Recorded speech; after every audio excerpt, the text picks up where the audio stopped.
This one I wanted to show you guys is from another music video that we shot for the band Foreign Figures. Um, this was all outside. We shot it early in the morning so we get some really nice sunlight. What's happening here is, and we've talked about this a little bit, but I want to show you an example of it, is right here we've got this harsh light from the sun coming down on Johnny here. And we wanted it to look like he's standing in the sun. Sometimes when you diffuse the sun too much, it starts to look unnatural. It doesn't feel like sunlight anymore. It's just kind of light coming out from nowhere. And so we created this effect where it's just still harsh. What I'm using here is a net. I think it was a single net or a single scrim that we're using over here. So this is like a pretty tight shot, just barely outside this frame. There's a net. There's somebody holding a net to create that look. And again, we've talked about this. I just wanted to show you a real world example of this where you still get that harsh light, but it's not like blowing out his face. It's just really pretty look. Like, I love the look of the scene. In fact, this whole video, like everything just turned out really well. The lighting was really beautiful and soft and nice. And the location was cool. So that's like one application of that where you have somebody standing in the sun and maybe rather than diffusing the sun, you just use a net to cut down the amount of light coming down from the sun.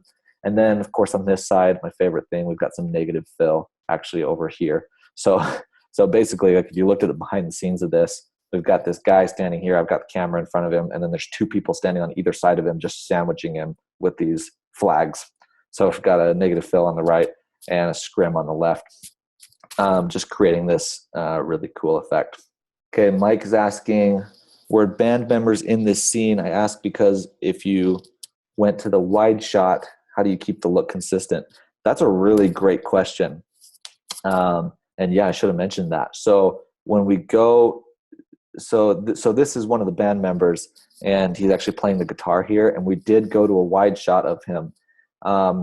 If we were in Hollywood, we would have a giant scrim off to the side of the screen because it's like this wide shot where you can see everything around him. He's standing right next to a lake. You probably can't tell, but like this over here is a lake. And so, with this wide shot, we're standing next to the lake. You can't really, we just couldn't really do that. But like if we're in Hollywood, they'd figure out a way to rig up a giant scrim or something off in the lake to cut off that light coming up on him. But really in run and gun situations, and you'll notice this even in a lot of movies, like short films and stuff, that they'll do this, is that they kind of just don't worry about it for the wide shots because you're not like, in so close and like noticing all the detail there. It's less noticeable because it's far away, and you just want to expose for it correctly. So you're trying not to blow out your highlights as much as possible, and then maybe you kind of bring up the shadows in post a little bit.